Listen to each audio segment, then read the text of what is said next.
Hey, what's up? It's Coach coming at you, and today we're going to be discussing the second level of your nutritional pyramid, macros. By the end of this video, you should much better understand the role of your macros in your diet, kind of be aware of how they can help or hurt you, and then we're going to leave you with some calculations and a way to solve and figure out how you can have the most appropriate diet for you. Now, before we get into this, a couple of caveats. Of course, this is nutrition. Nutrition is highly individual, so this may not work for everybody out there, but it is going to work largely for the people that this is designed for, the people that this is designed for, because there is no best method in nutrition.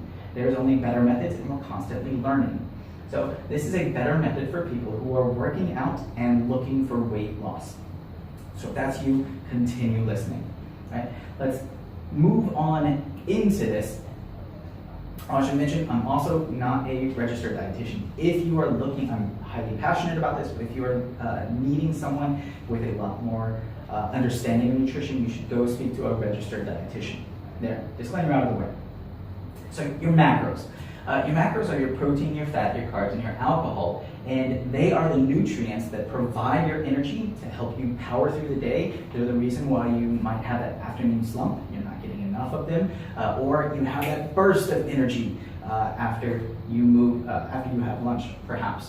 Okay? And they make up your diet composition. All right? So what I mean is all your foods are made up of these four things, primarily the top three.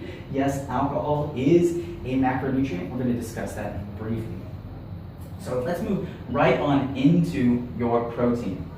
First off, your protein is a building block. It builds all of your tissues. When you're training, that's what you need to have in order to make sure that what you're doing in your workouts is paying off and building muscles.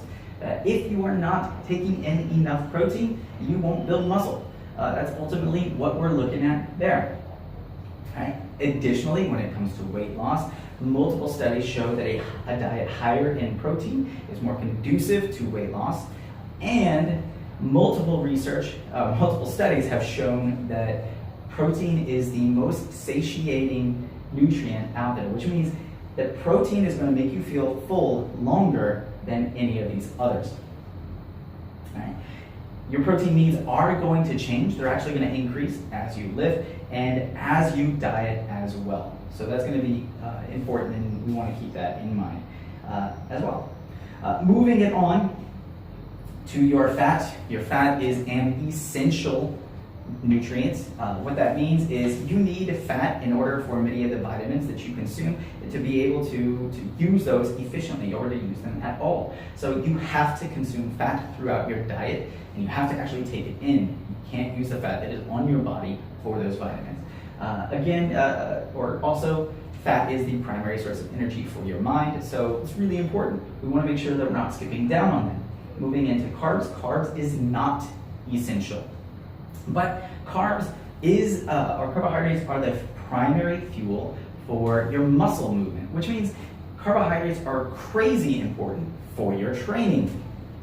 And it is the primary drive for your training. If your carbs are low, that means your training is going to suffer. And your training is one of the biggest weapons you have in maintaining your muscle, building muscle if you are just starting, and ultimately burning more calories in the short term as well. So really important that we take in enough carbs in order to make sure that we can fuel that training. Okay. Moving it into alcohol.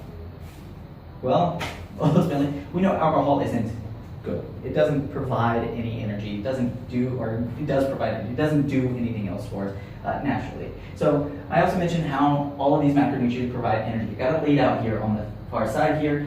Protein gives you 4 calories per gram, fat 9 calories per gram, your carbohydrates 4 calories per gram, and your alcohol is 7 calories per gram. Now I want to point that out because 7 calories per gram is the second most dense, energy dense macronutrient out here underneath fat. More than carbs, more than protein, but it doesn't provide anything for us. And oftentimes the alcohol we do consume, like beer or wine, is partnered with carbs, additional carbs, sugar from the fruit or the fruit itself, the wheat, the barley, so we got grains. So that's why your beer is often like 200 calories, because it's just loaded full of this stuff. So now that we got a brief rundown of all of this, let's move into how we can calculate what is important for your needs. All right?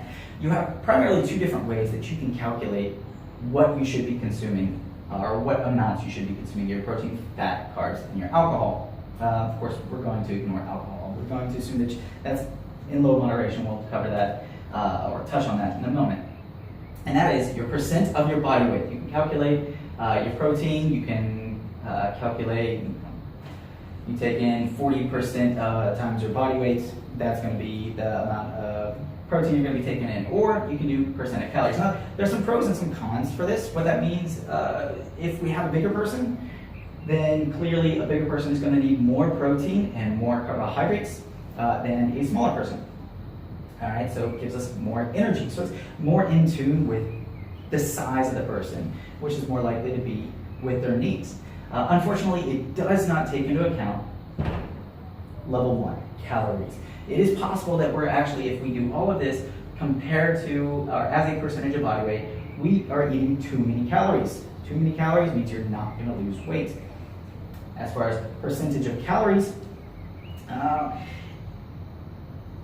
we know those calories, they need to be adhered to, but unfortunately, things like your protein, we know that there's a certain amount of protein you should be consuming throughout the day based upon your body size, so it doesn't take that into consideration.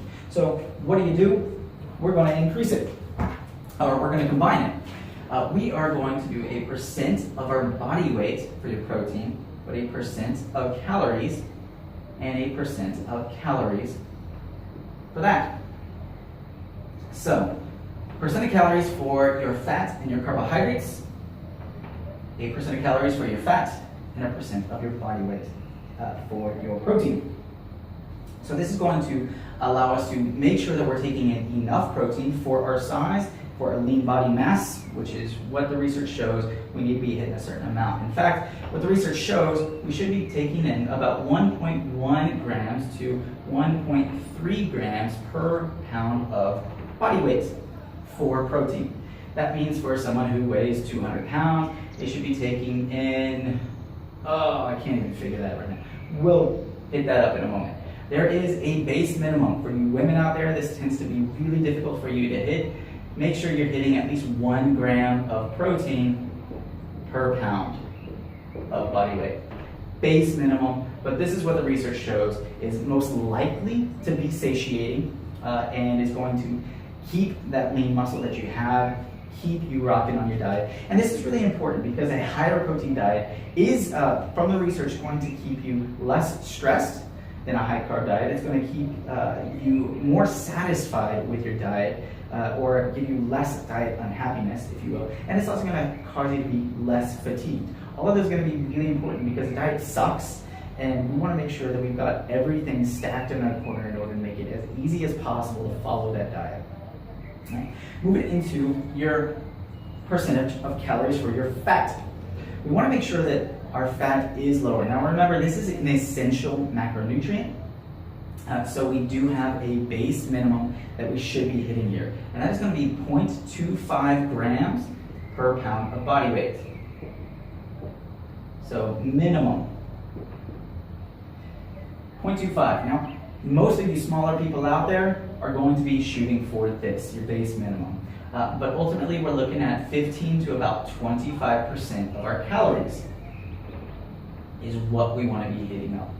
So 0.25 grams, base minimum, or 15 to 25%. That means if we're shooting for 15%, or even in our example you're going to see in the next video, shooting for 20% is not enough to hit the base minimum, which means that overrules. You're going to go for the base minimum, and that's that. That's what we got. Lastly, our carbohydrates. It's going to be a percentage of calories. Now, we've already got a set amount of protein that we're going to be taking in. We've got a set amount of fat that we're going to be taking in, which means your carbs are going to be everything else. Now, ultimately, we are still going to have a minimum here, and that's going to be 0.5 grams per pound of body weight, and that's because your carbs fuel your training, and that's important in order to make sure you can keep chugging through your training. But everything else is what we're going to be focusing on. Now in our example coming up, you're going to see how we're going to do this for a real life person so that you know exactly what to be doing as well. All right. Carbs as well. Fiber is a carbohydrate, and fiber has been shown to be really important for gut health as well, and gut health has been shown to be important when it comes to weight loss, weight management, and even weight gain. So we do have a minimum for this, and we're going to be looking at about 20 grams of fiber for you women and 25 for men. So again, 20 grams of fiber for women, base minimum, 25 for men. Most won't have a problem hitting that unless we're not eating a lot of fruits or vegetables. All right, so make sure that you're doing that. Perfect. As far as alcohol goes, we already mentioned it's best not to use it, to avoid it. But let's be honest, most of us are probably going to drink it every now and then. So we want to make sure that it's at least less than 15% of our daily calories. What does that mean? 1 to 2 beers for most people. And if we are taking 15% of our calories coming from that, that means you're going to have to take some of those calories away from your carbs, because fat is essential and most people are going to be struggling with that anyway. So make sure it's coming away from your carbohydrate intake. Okay. I should also mention fat. When we are dropping this down, we're dropping it down because we want to make sure that we've got these calories in order to provide for the carbohydrates that we need in order to provide the energy for our training. That means that fat is going to come down. When fat comes down, it is going to affect our hormones. If you find yourself irritable, if you're finding yourself more stressed, if you're finding yourself with difficulties to sleep or anything else, it may be it may be a really good idea in order to increase that a little bit more and take a few more carbs away from it, because fat is essential and you need fat. It's a primary source of energy for your brain. Smart. So eat fat.